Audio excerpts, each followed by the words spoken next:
What's up, everybody? I am Destroyer, your coach of the Emerald City Extreme Speed Pokemon Draft League team, and I wanted to introduce you guys to a new team that I just drafted, as well as a new league that I'll be playing in. UCDL is the first No Terra Draft League that I have played in. Really excited to try this out. Terrestrialization is fun, but also can kind of take over games at times. So this will be going back to just basic fundamentals for Pokemon. We get 120 points to draft 10 to 12 Mons. I lucked out and got the second overall pick. Was very happy with that because I was given the chance to draft a Mon that I've never been able to play with before, and that is Dragapult. Dragapult is considered to be one of the best Mon in draft, if not the best Mon in draft. Its elite speed ensures that it's almost always the fastest Mon on the field. It can provide a variety of roles as an attacker, either special or physical. Choice user, it can be a setup sweeper with Dragon Dance, it can spread status with Will-O-Wisp and Thunder Wave, and can even provide other support like dual screens. Kind of building the league around this Dragapult here, building the team around it, and so we went with our second round pick, a Fairy Killer, which is Iron Moth.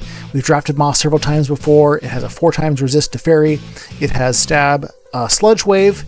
It also helps to support that Ice weakness with its fire coverage, and just an excellent partner to help kill some of the biggest threats that are there into our Dragapult. With a very deep move pool, it's very hard to switch into and counter safely. Going into the third round, we wanted to further support Dragapult, and so we decided it was time to secure a top-tier Steel type. We got ourselves Jirachi. Jirachi is a super flexible Mon with 100 base stats across the board. You can build it to be more offensive or more defensive.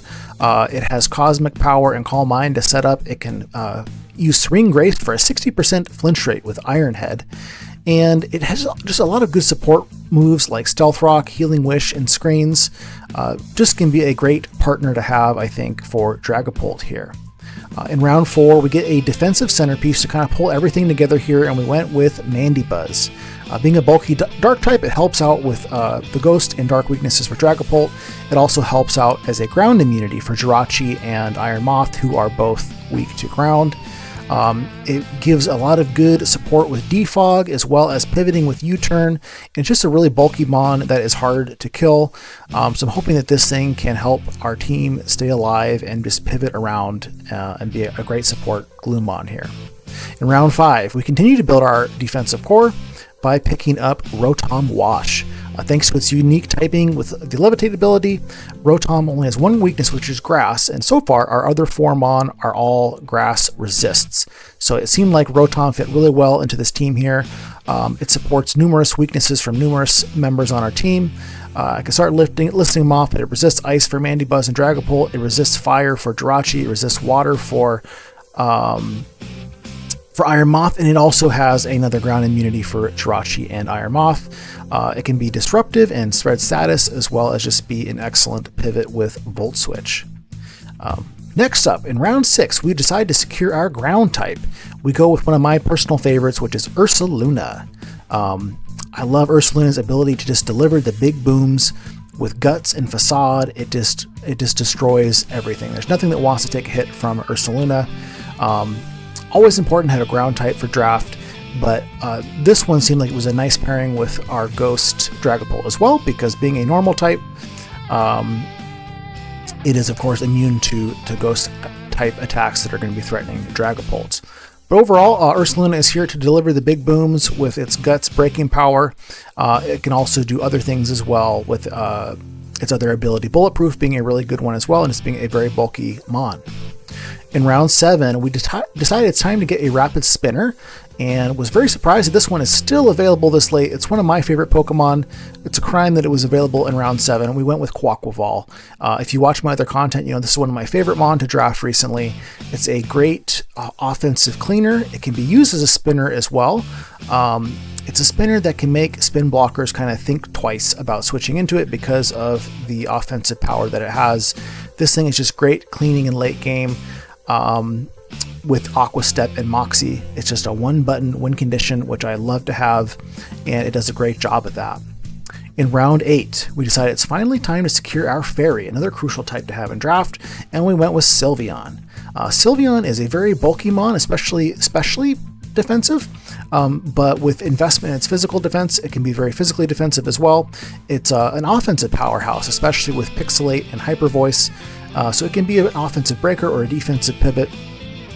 It also has good options like dual screens, baton pass, and wish for support.